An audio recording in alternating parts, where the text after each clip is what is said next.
मुझे रास आ गया है तेरे दर पे सर झुकाना।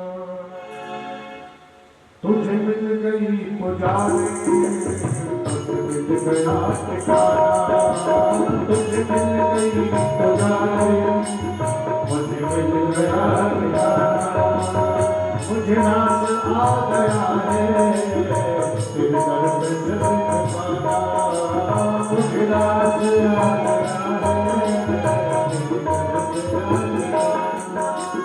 मुझे रास आ गया है तेरे दर पे सर झुकाना। मुझे रास आ गया है तेरे दर पे सर झुकाना। तुझे मिल गई पुजारी, तुझे मिल गई पुजारी, तुझे मिल गया ठिकाना। तुझे मिल गई पुजारी, तुझे मिल गया ठिकाना।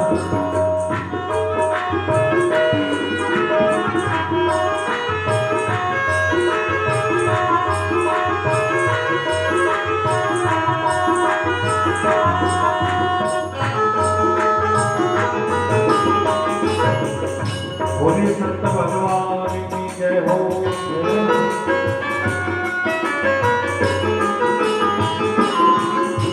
मुझे कौन जानता था तेरी बंदगी से पहले।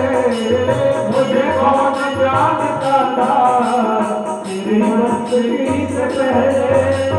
मुझे कौन जानता था तेरी बंदगी से पहले। मुझे कौन जानता था तेरी बंदगी से पहले। मेरी याद ने बना दी, मेरी याद ने बना दी मेरी जिंदगी मसाला। मेरी याद ने बना दी मेरी जिंदगी मसाला। मुझे रास आ गया है तेरे दर पे सर झुकाना।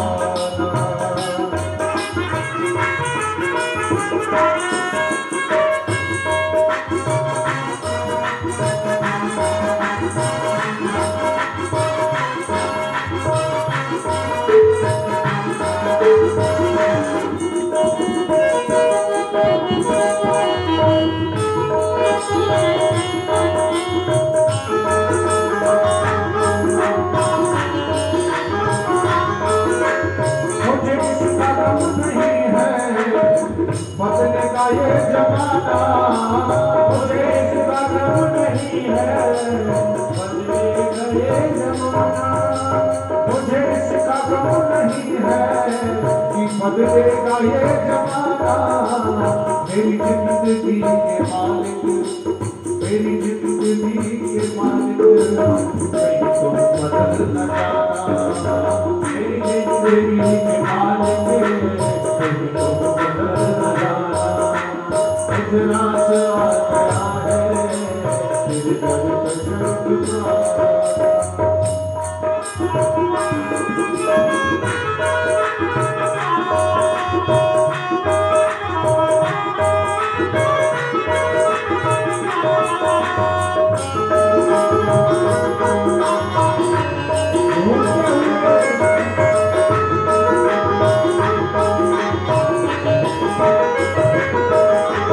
तेरी सावली सी सूरत मेरे मन में बस गई है।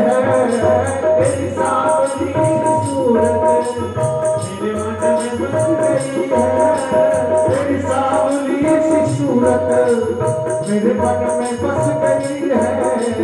ऐ सांवले सलोने, ऐ सांवले सलोने, मुझे और ना सताना। ऐ सांवले सलोने, मुझे और ना सताना। मुझे रास आ गया है तेरे दर पे सर झुकाना।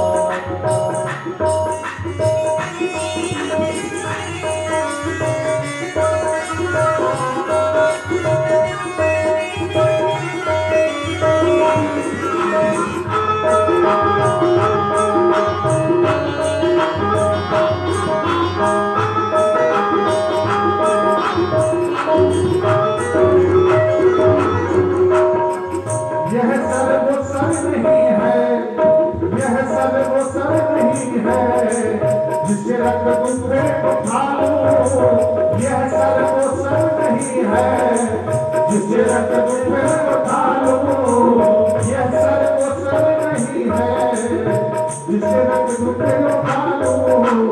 जब चढ़ गया चढ़ में, जब चढ़ गया चढ़ में, आता नहीं उठाना। जब चढ़ गया चढ़ में, आता नहीं उठाना।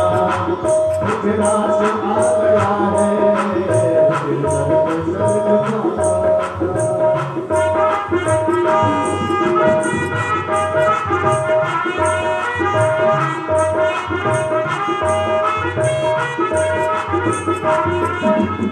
मेरी आरज़ू यही है, नमन निकले तेरे दर पर।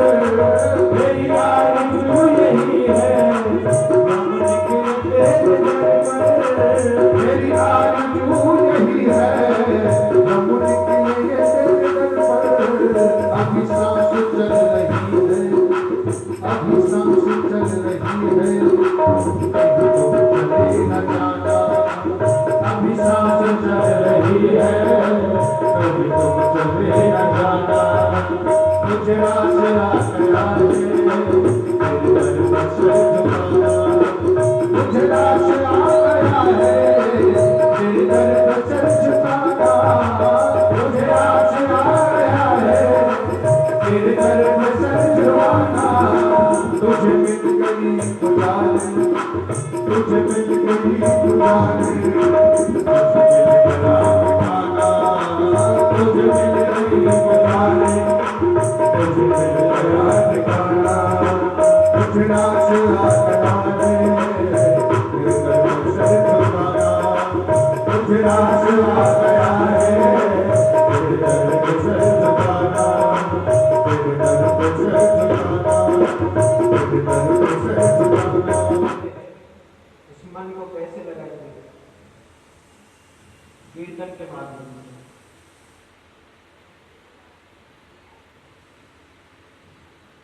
गोपाल के चरणों में जब ये मन लग जाएगा, बंध जाएगा, तो संसार आपको नजर नहीं आएगा। सुखदेव जी महाराज कहते हैं,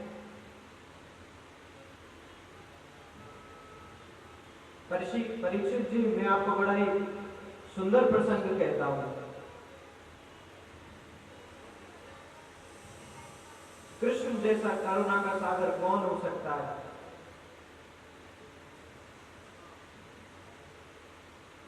कृष्ण के एक बचपन के सखा थे, जिनका नाम है सुदामा।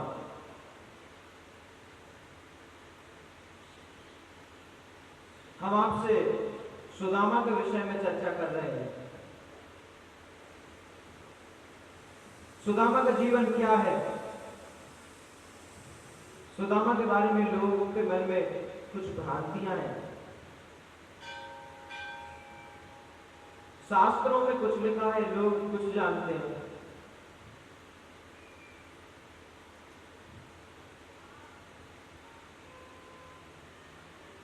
कहीं कहीं सुनने को मिलता है कि सुदामा घर घर भीख मांगने जाते हैं। घर में फूटी कौड़ी नहीं थी, घर घर से भिक्षा लेकर आते थे। लेकिन भागवत में एक जगह भी श्री सुखदेव जी ने सुदामा को भिखारी नहीं कहा। श्री सुदामा जी का बचपन बिल्कुल विरक्त है, बचपन से ही वे विरक्त हैं।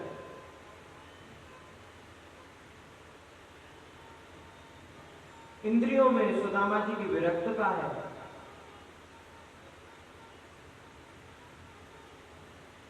सुदामा जी का प्रशांत मन है और जितेंद्रिय है।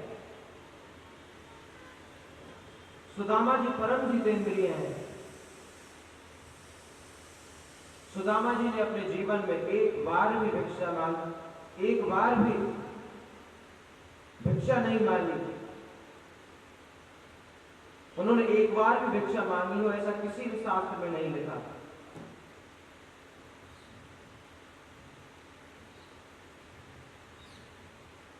भागवत में लिखा है कि ब्राह्मण यदि भिक्षा मांगता है तो उसकी ब्राह्मणता नष्ट हो जाती है।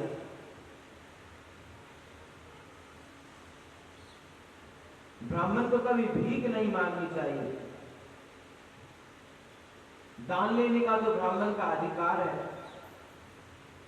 लेकिन भीख मांगने का अधिकार नहीं है।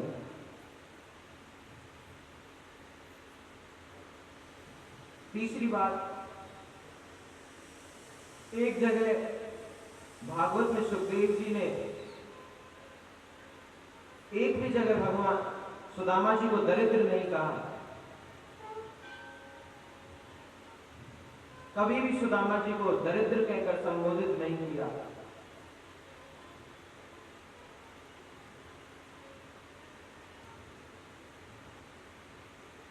सुखदेव जी ने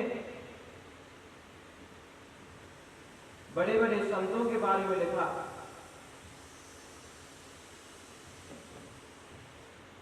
सुखदेव जी से अलग और संतों ने भी सुदामा जी के चरित्र की व्याख्या की है। वहां पर भी सुदामा जी को भिखारी नहीं बताया गया है।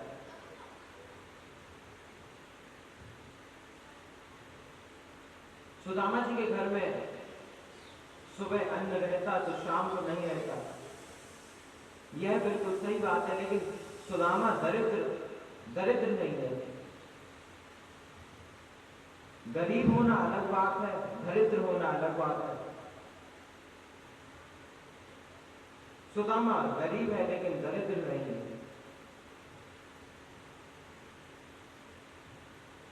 एक अरबपति व्यक्ति को भी दरिद्र कहा जा सकता है, पर कहीं कहीं एक गरीब व्यक्ति को दरिद्र नहीं कहा जा सकता। दरिद्र किसे कहते हैं? दरिद्र वो है जो असंतोषी है, जिसके मन में संतोष नहीं है, वही दरिद्र है। संतोष रूपी धन जिसके जीवन में आ जाए, फिर वो दरिद्र नहीं रहता। सुदामा जी ने अपने जीवन में एक भी पैसा किसी से नहीं मांगा।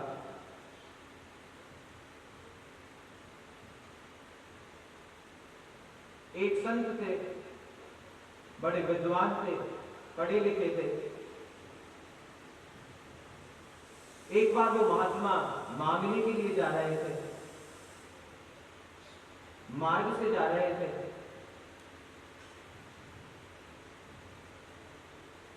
संत ने मार्ग में एक टूटी कौड़ी पड़ी देखी। एक पैसे को पहले टूटी कौड़ी बोलते थे। संत ने वो पैसा उठाकर अपने कमंडल में रख लिया। लोगों ने पूछ लिया कि बाबा इस टूटी कौड़ी का क्या करोगे, तुम तो त्यागी संत हो। महात्मा बोले, मेरे तो किसी काम की नहीं है ये, पर कोई दरिद्र मिलेगा तो उसे दे दूंगा, यह उसके काम आ जाएगा।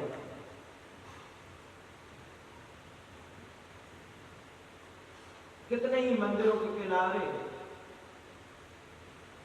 संतों को देखा, कोई दरिद्र नहीं मिला। कितनी झोंपड़ियों में संत गए, कोई भी दरिद्र नहीं मिला। उन संत को मंदिरों में कोई दरिद्र नहीं मिला। एक बार महाराज जी मार्ग में से जा रहे थे। मार्ग में से सामने से एक बड़ी भारी सेना आ रही थी और तेज तेज चिल्ला रही थी, मारो मारो, ऐसा वो सब बोल रहे थे। भगदड़ मची हुई थी। लोगों ने उन महाराज जी से कहा, संत से कहा कि बाबा रास्ता छोड़ दो। अब तो महाराज जी मग्न होकर जा रहे थे।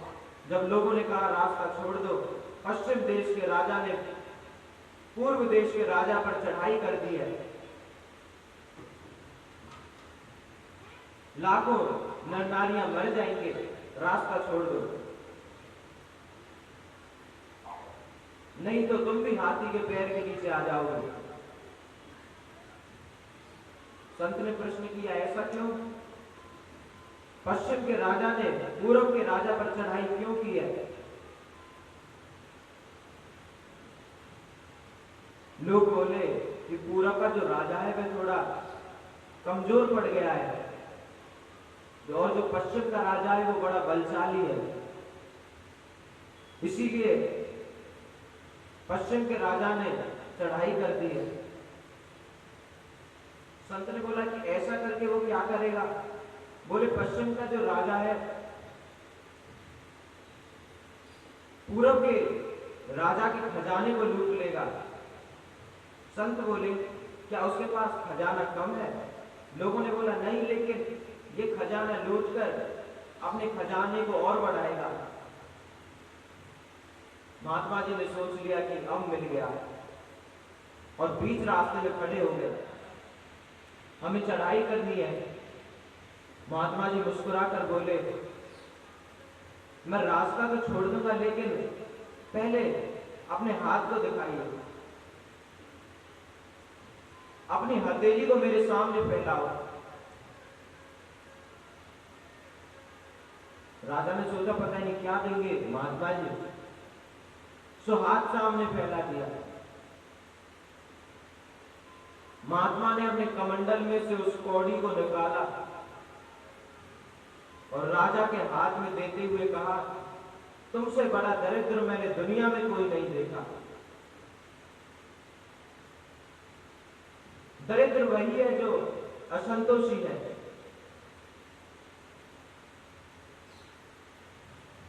सुदामा के जीवन में भयंकर गरीबी है, लेकिन मांगते कभी किसी से नहीं है। सत्संग में जो आ जाए, कथा कीर्तन में जो आ जाए,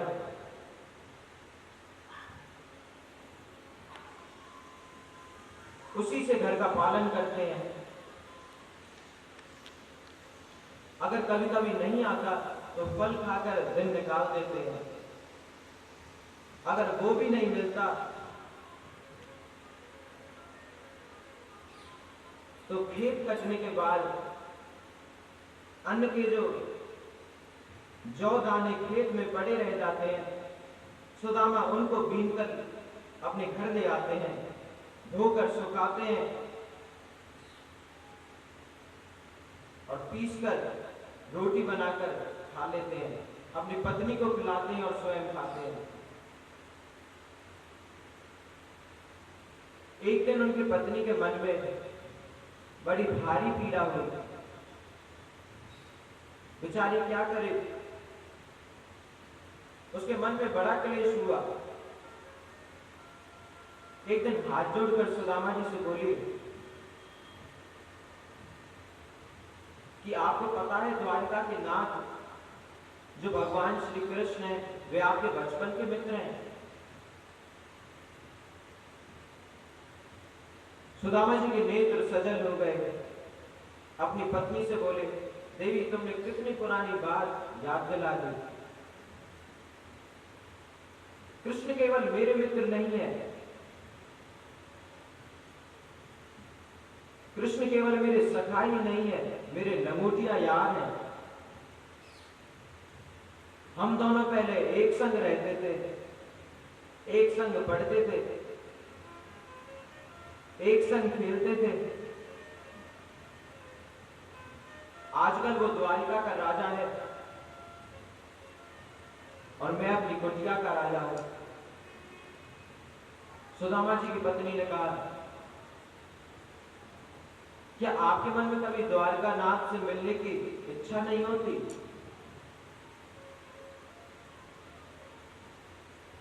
सुदामा जी बोले, देवी ऐसा कौन सा संसार में मनुष्य होगा जो कृष्ण जैसे मित्र को पाकर बार बार मिलना नहीं चाहेगा, लेकिन मैं कैसे जाऊं? घर में कुछ खाने के लिए नहीं है, मांगता कभी किसी से नहीं हूं। इसीलिए मुझे जब भी कृष्ण से मिलना होता है, मैं तो आंख बंद करके भगवान से मिल लेता हूं। पत्नी ने सोचा कि अब तो हो गया इनका कल्याण। अब जब तक ये शरीर से नहीं जाएंगे, कृष्ण कैसे देखेंगे कि कितने गरीब हैं?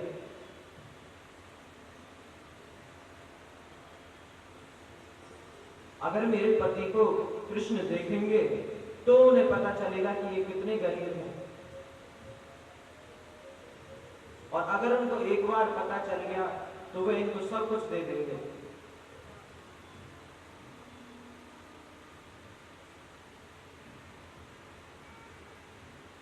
पत्नी ने कहा कि मैं आपकी अर्धांगिनी हूं।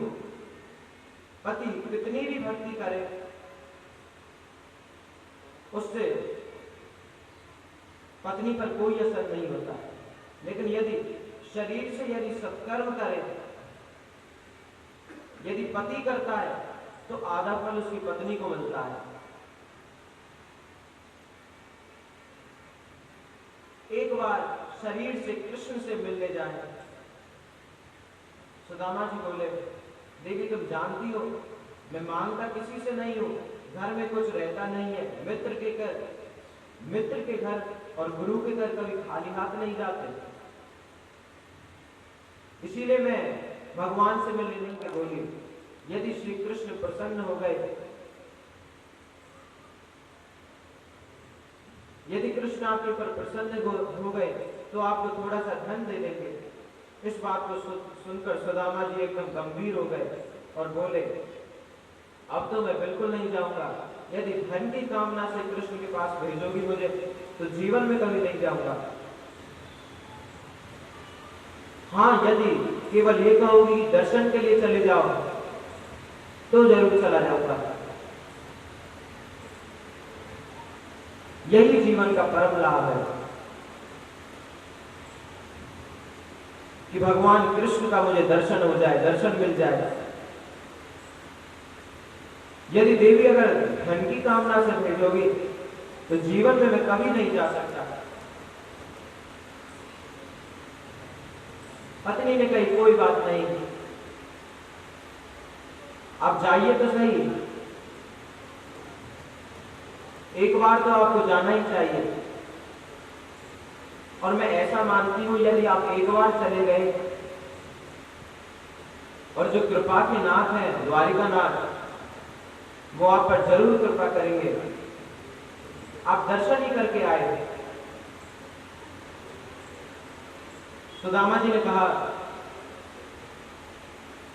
देवी तुम तो जानती हो कि घर में कुछ नहीं है। पत्नी बोली, आप स्नान करके आओ, मैं कुछ व्यवस्था करती हूं।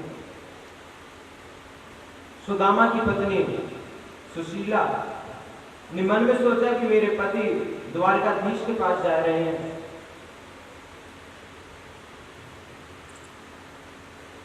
द्वारिकानाथ मेरे पति का आदर करके पूछेंगे, सुदामा कैसे हो? मेरे पति एक ही जवाब देंगे द्वारिकाधीश को कि भगवान मैं सुखी हूं।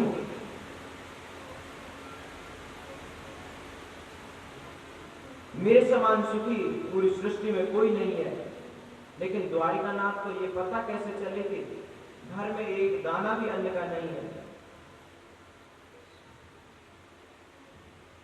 इसलिए सुदामा की पत्नी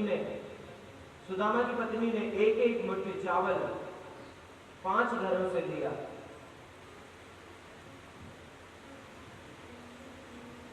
5 घरों से चावल इकट्ठे किए।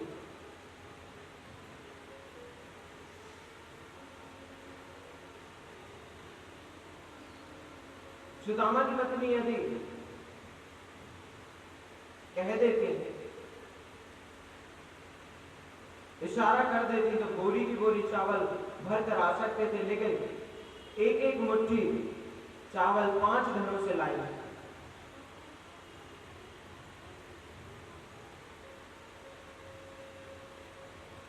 तो वो 5 घरों के चावल हो गए, और सबको अलग अलग नहीं रखा, सबको एक जगह पर रख दिया। कोई टूटा चावल है, कोई मोटा चावल है, कुछ धान के चावल हैं। उन चावलों को भी सुदामा की पत्नी ने ऐसे कपड़े में बांधा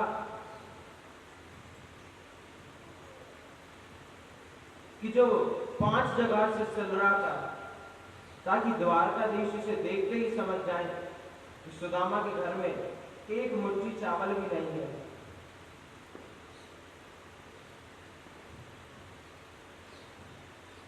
एक मुट्ठी चावल भी इसका अपना नहीं है।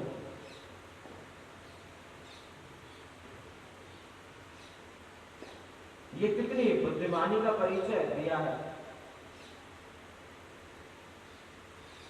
सुदामा जी के हाथ में वो चावल की पोटली दे दी। जाते समय सुदामा जी के नेत्र सजल हो गए। पत्नी से बोले, मैंने द्वारिका का मार्ग देखा तो नहीं, पर तुमने कोई गलत नहीं कहा। तुमने मुझे भगवान से मिलने को कहा। ऐसी पत्नी भगवान सबको दे जो गोविंद से मिलने के लिए प्रेरणा दे।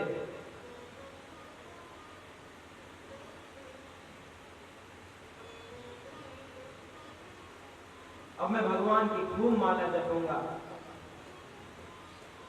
प्रभु सब ठीक कर देंगे। सुदामा जी का शरीर कैसा है? 20 जगह से धोती फटी हुई है। सिर को ढकने का कोई वस्त्र नहीं है। एक टूटा सा लोटा है, टूटी सी छड़ी है।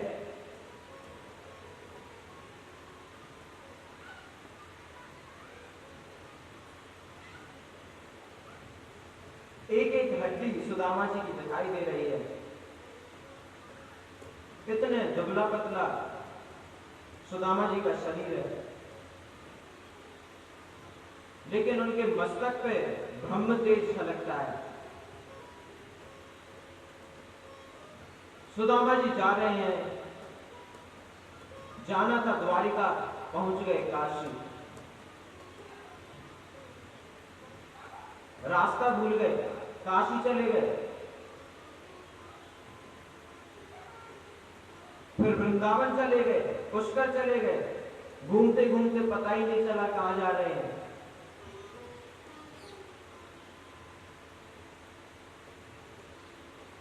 कृष्ण मिलन की कामना में मन में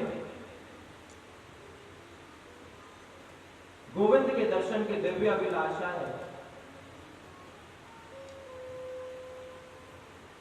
इस अभिलाषा का परिणाम ये हुआ कि सुदामा भूख प्यास भूल गए।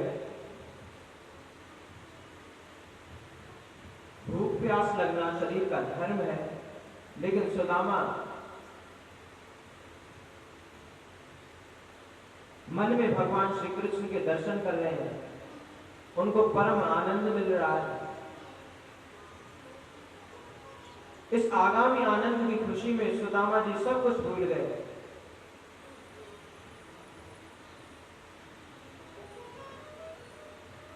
सोचने लगे कैसे जाऊं।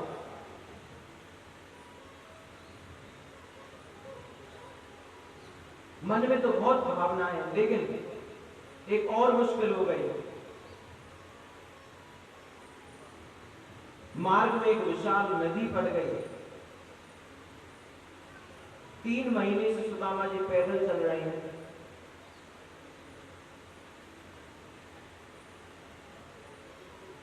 शरीर सूख गया है।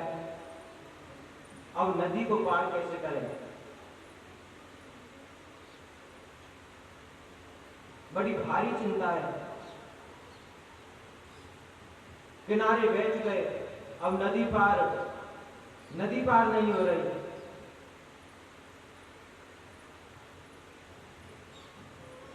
एक नाव चलाने वाला वहां आया।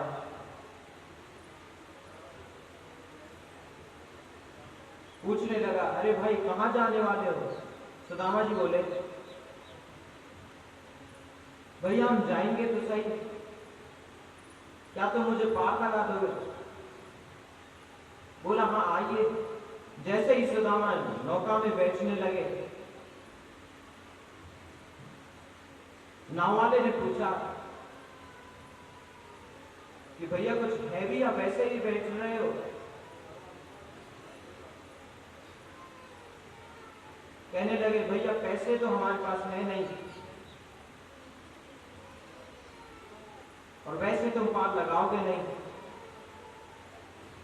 तो उतरने लगे।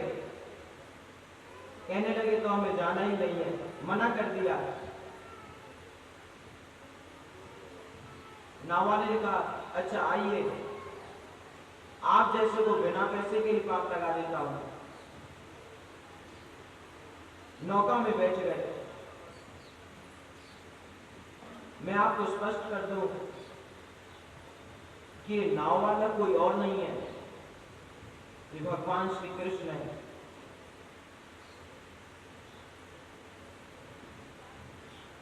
जो पार लगा रहे हैं।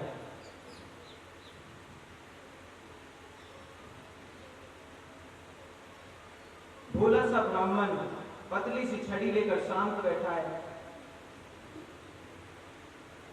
नाव वाला बार बार सुदामा की ओर देख रहा है, हंस रहा है।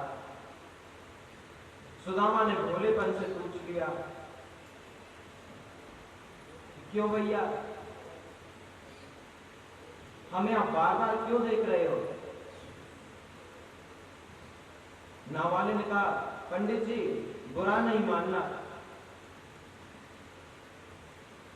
आप कहां जा रहे हो? सुदामा जी बोले, जो द्वारिका नाथ है श्री कृष्ण, मैं उनके बचपन का सखा हूं, तो उनके दर्शन करने के लिए जा रहा हूं, वो हमारे मित्र हैं। तो नाव वाले ने कहा कि द्वारिका नाथ और आपके मित्र? रहने दो महाराज, वो आपके मित्र कैसे हो सकते हैं? सुदामा जी ने बोला कि भैया क्यों नहीं जानता, मैंने जीवन भर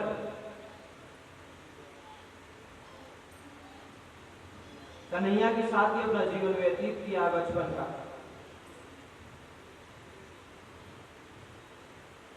जो मेरा कन्हैया है वो वस्त्र नहीं देखता, आभूषण नहीं देखता, वो केवल मन देखता है। इस बात को सुनकर नाव वाले के नेत्र सजल हो गए। मेरा नाथ तू है,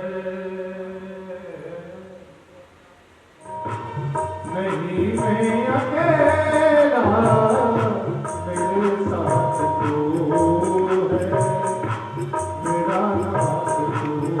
मेरा नाथ तू है।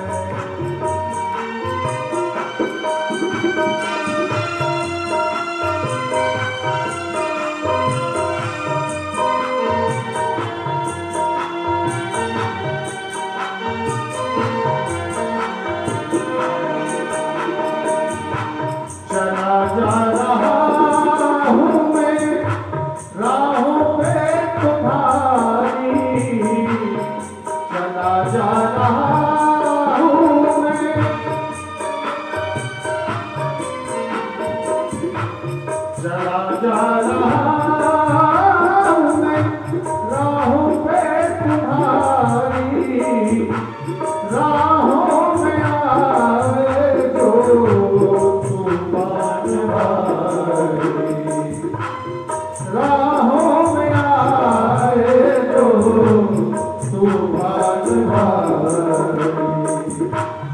थामे हुए बस, थामे हुए बस, मेरा हाथ तू है, नहीं मैं अकेला, मेरे साथ तू है, मेरा हाथ तू।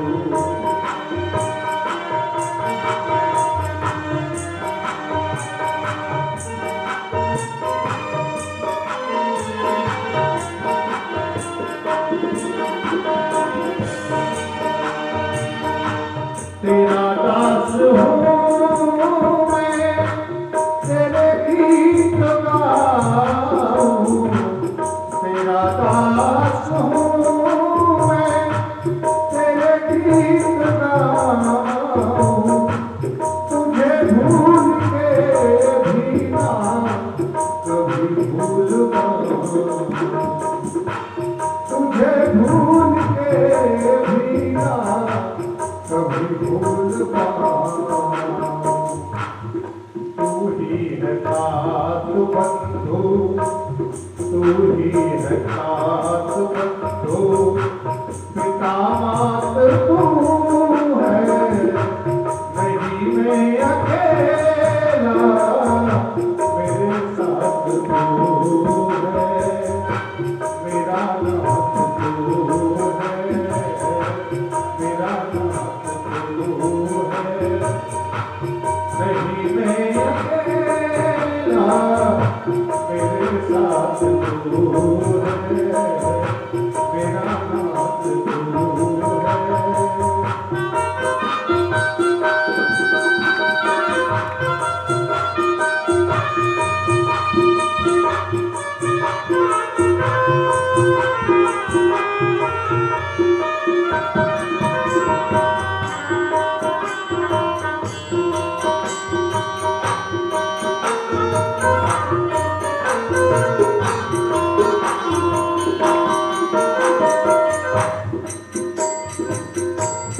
ठाकुर है तू मेरा,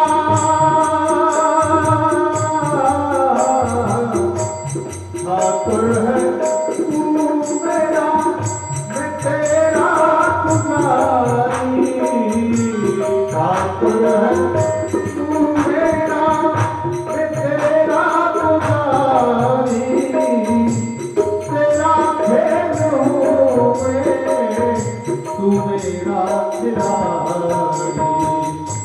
तेरा खेल हूँ मैं, तू मेरा खिलाड़ी, मेरी जिंदगी मेरी जिंदगी हर एक बात तू है, मेरी जिंदगी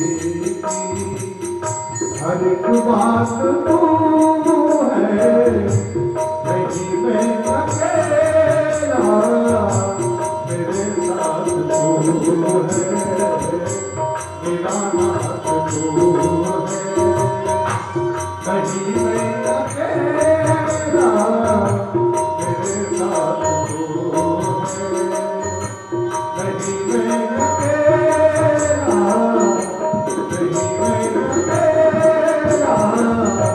नहीं मैं अकेला,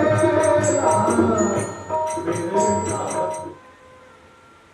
नाव वाले ने सुदामा जी को पार उतार दिया।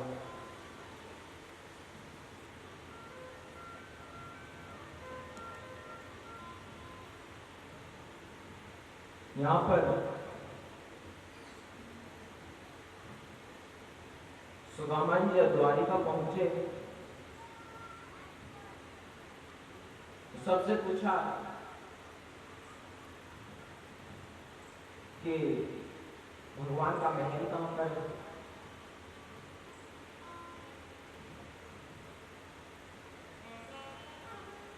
भगवान का महल बताया।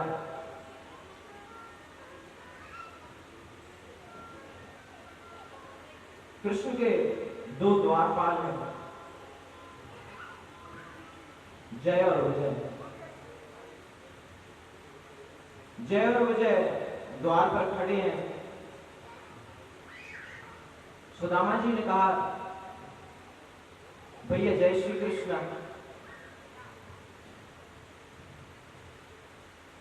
द्वारपालों ने बोला जय श्री कृष्ण। सुदामा जी ने पूछा कि भैया ये कौन सी नगरी है? कहने लगे जी हमारी कृष्णचंद्र महाराज की द्वारिकापुरी है। सुदामा जी ने कहा अच्छा ये द्वारिकापुरी है, मेरे कृष्ण मेरे मित्र की है।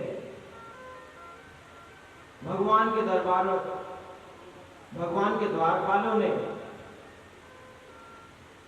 उसका उपहास नहीं उड़ाया, उसका मजाक नहीं उड़ाया।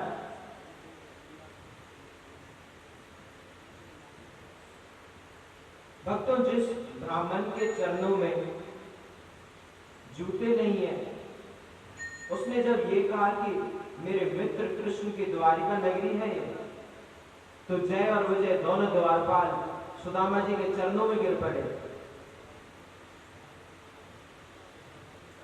उनके नेत्र भर आए, बोले महाराज हमारे प्रभु के मित्र तो आप जैसे ही होते हैं, मेरे प्रभु तो करुणा के सागर हैं। सुदामा जी ने द्वारपालों से कहा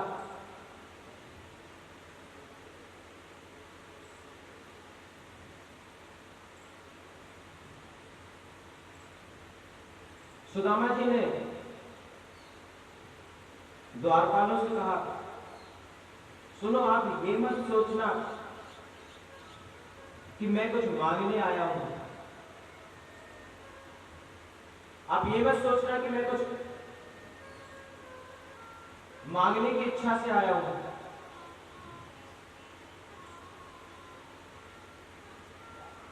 केवल मुझे गोविंद का दर्शन करा दो, केवल मुझे 1 मिनट के लिए मेरे कन्हैया की झांकी दिखा दो। छाले हो छाले पैरों में घनश्याम मुरली मेरे यार मुरली मांगे, घनश्याम मुरली मांगे। छाले हो छाले छाले ओ छाले पैरों में पड़े छाले, पास अपने को बुला ले मेरे यार मुरली वाले, घनश्याम मुरली वाले मेरे यार मुरली वाले,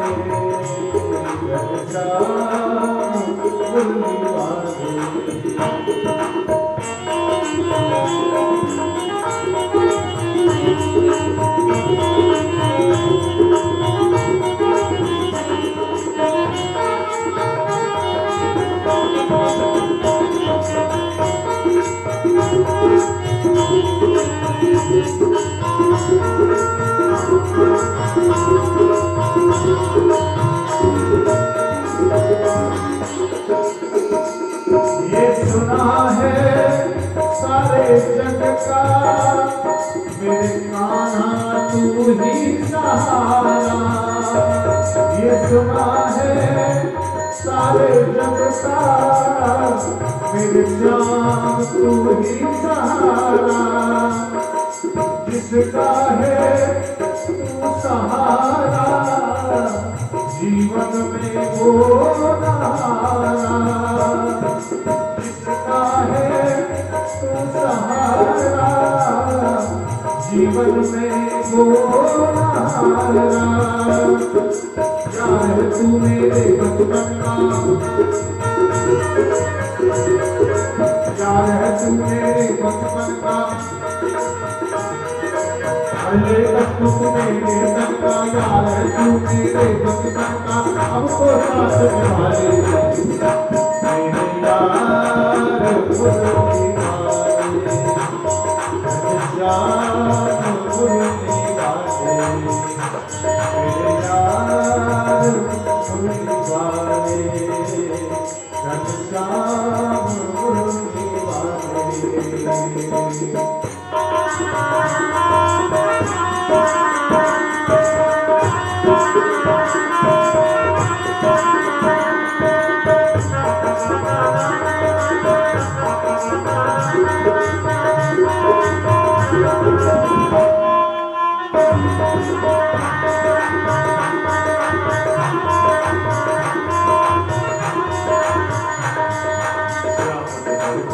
दुनिया में शाम से बढ़कर इस दुनिया में देखा कोई और जमाना, आज उसके गीत आ रहा।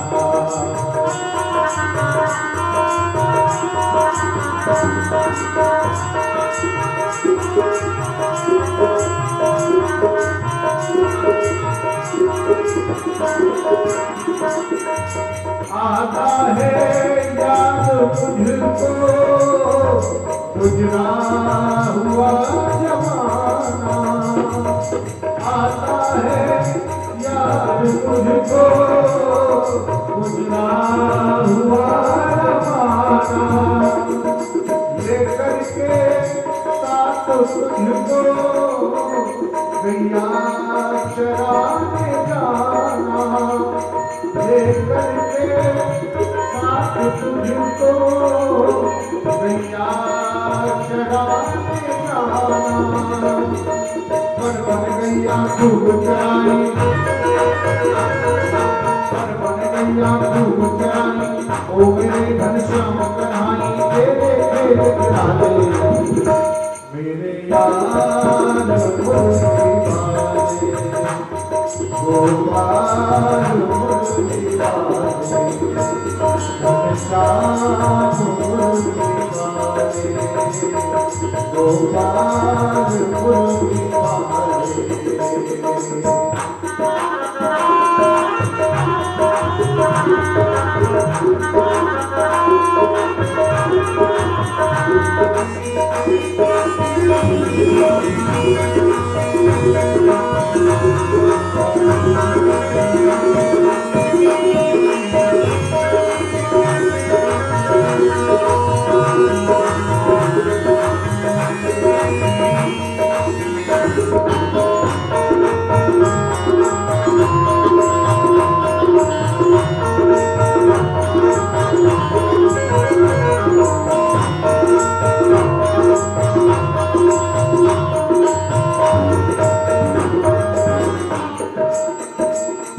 किस्मत का हूँ सताया, फिरता हूँ मारा मारा, किस्मत का हूँ सताया, फिरता हूँ मारा मारा, किस्मत का हूँ सताया, फिरता हूँ मारा मारा, पता तेरा नहीं पाया मैं, पूछ हारा, पता तेरा नहीं पाया मैं, पूछ हारा।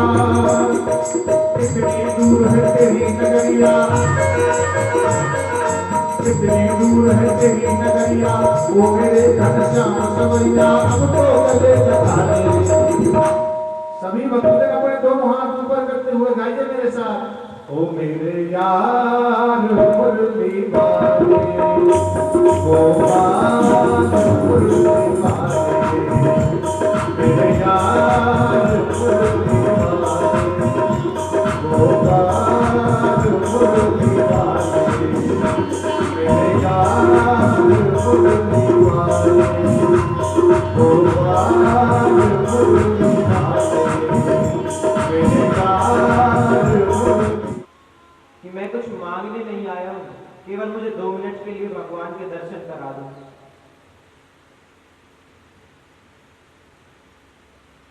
मुझे कुछ नहीं चाहिए। द्वारपालों को प्रणाम करते हुए कहते हैं, कि एक बात आपसे कहें पंडित जी, हमारे प्रभु के यहाँ संत ब्राह्मण आने पर कोई रोक नहीं है। ब्राह्मण और संत तो बिना अनुमति के भी भीतर प्रवेश कर सकते हैं। अगर हम आपको भीतर लेके जाएंगे तो इस बात का हमें कोई दंड नहीं मिलेगा।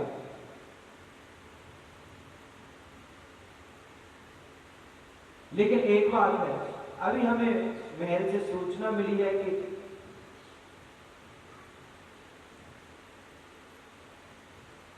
कि जो भी भगवान से मिलने आएगा तो हमें पहले भगवान को बताना पड़ेगा।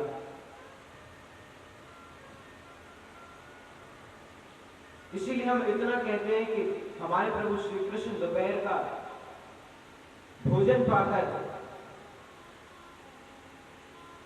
अपने शयन कक्ष में विश्राम कर रहे होंगे। आप 2 मिनट यहां पर आजिए, हम प्रभु के पास जाते हैं। यदि वे शयन कक्ष में नहीं पधारे हैं तो आपका समाचार जरूर सुनाएंगे और प्रभु की जो आज्ञा होगी आकर आपको कह देंगे।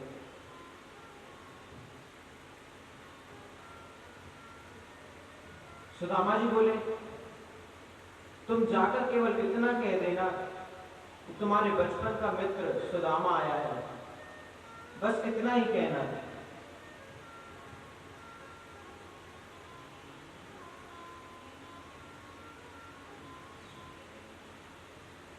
जय विजय ने जाकर श्री द्वारकाधीश से प्रार्थना की, भगवान से कहा। भगवान ने कहा कि बताओ क्या बात है।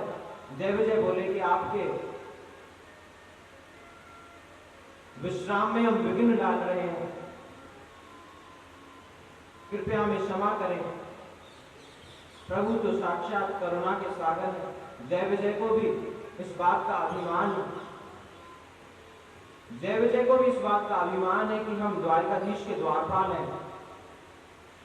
भगवान बोले, हाँ बोलो क्या बात है।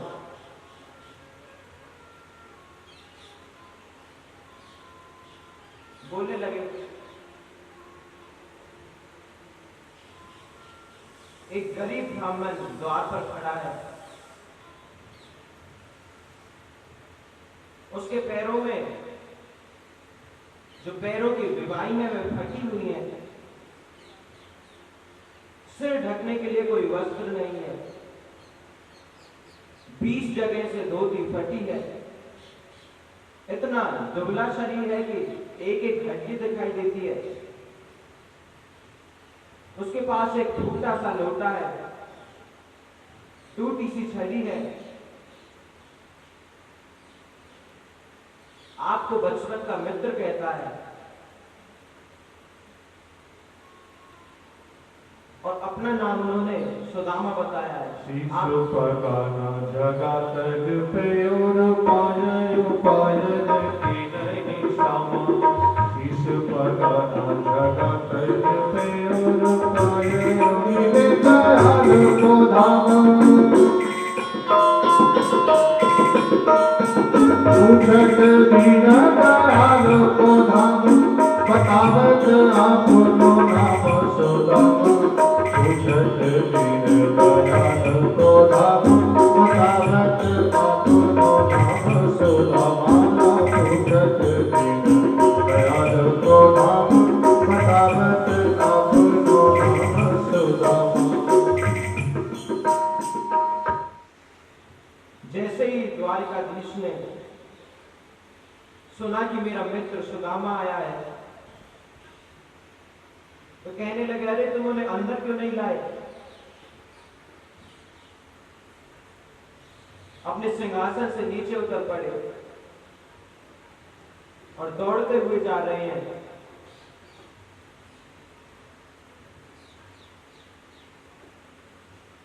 दौड़ते हुए भगवान का दुपट्टा नीचे गिर गया, कुंडल कहीं गया, चरण पादुकाएं पांव में नहीं पहनी, नंगे पैर ही दौड़े जा रहे हैं।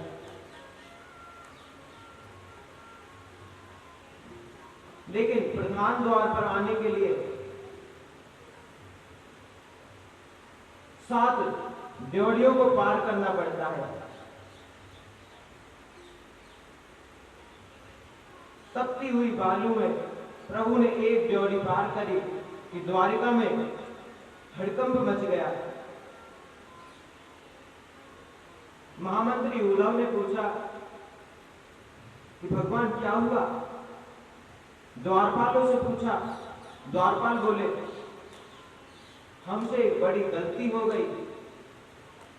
कोई ब्राह्मण द्वार पर आया और हमने बिना विचार किए प्रभु को सूचना दे दी।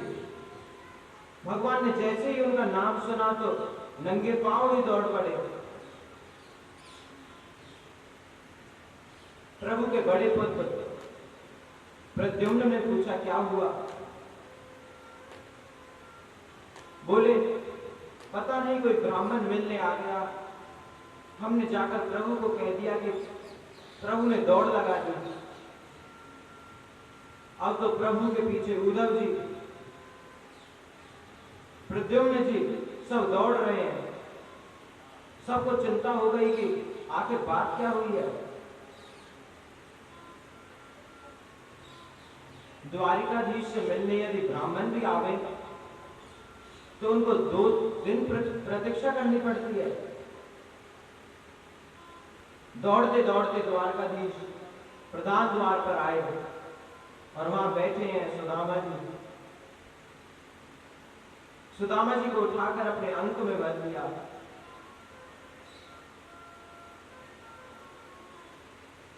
जाने कितने दिनों से मिलने के लिए तरस रहे हो।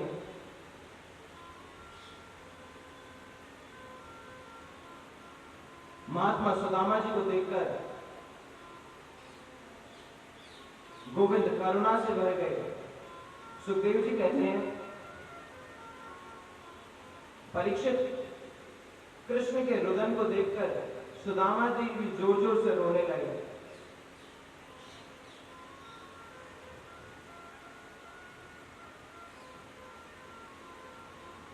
और रोते रोते अपने आंसुओं को पहुंचने लगे। सुदामा जी ने सोचा, अगर मैं रोया तो कोई ये ना समझ ले कि कुछ मांगने आया है, गरीब ब्राह्मण है। सुदामा को लेकर प्रभु धीरे धीरे आए।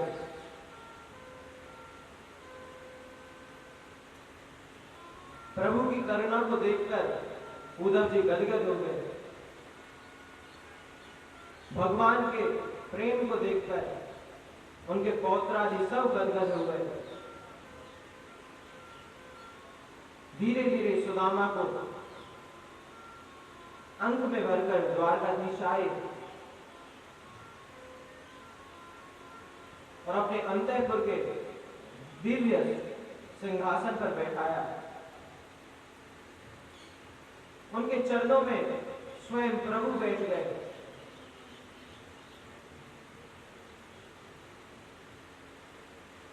रुक्मणी जी जल आई। प्रभु जैसे ही सुदामा के चरणों को धोने लगे, सुदामा जी ने रोका कि भगवान, ये आप क्या कर रहे हो? मेरे पैरों को क्यों धो रहे हो?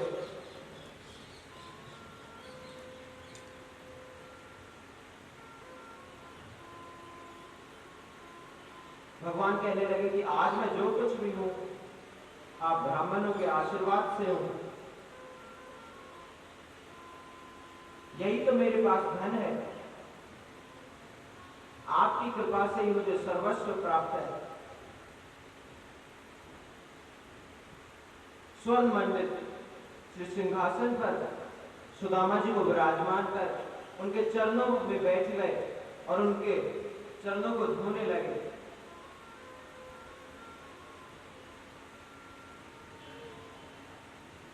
ऐसो हाल विवाहीन को पग गए न किते जिनको। देख सुदामा की दीन दशा, करुणा करके करुणा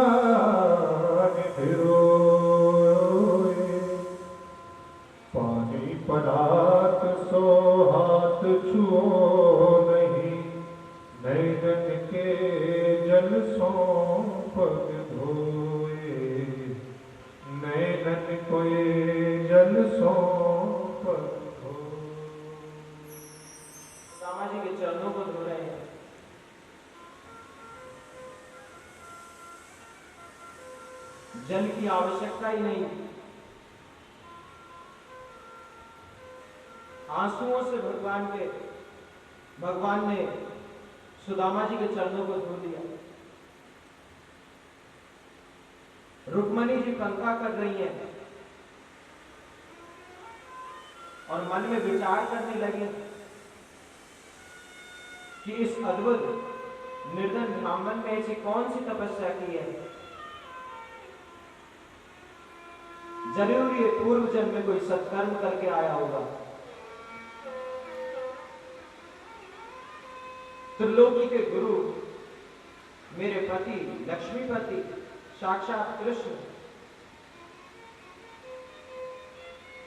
जिनका इतना स्वागत करते हैं। गोविंद ने पूछा, सुदामा जी आप कैसे हैं? सुदामा जी ने जवाब दिया, गोपाल मेरे समान सुखी संसार में दूसरा कोई और नहीं है। गोविंद बोले, ये तो मुझे सब दिखाई दे रहा है कि आप कितने सुखी हैं।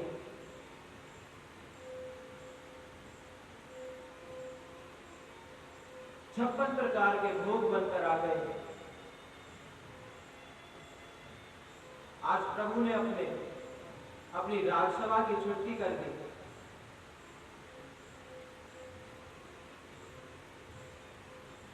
सभी से कह दिया कि आज हम राज्य के कार्य को नहीं देखेंगे। भगवान के मंत्री, भगवान के सेनापति, सब लोग भगवान के सामने बैठे हैं, परंतु प्रभु सुदामा के चरणों में बैठे हैं। रुक्मणी जी पंखा कर रही हैं।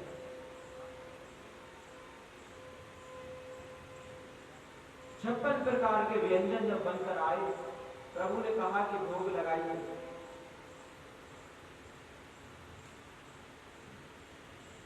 ऐसा नहीं था कि सुदामा जी ने कभी इतना खाना खाया नहीं था तो उस पर टूट पड़े होंगे। सुदामा जी बोले, भगवान अगर आप बुरा नहीं मानो तो एक बात कहूं। भगवान ने पूछा,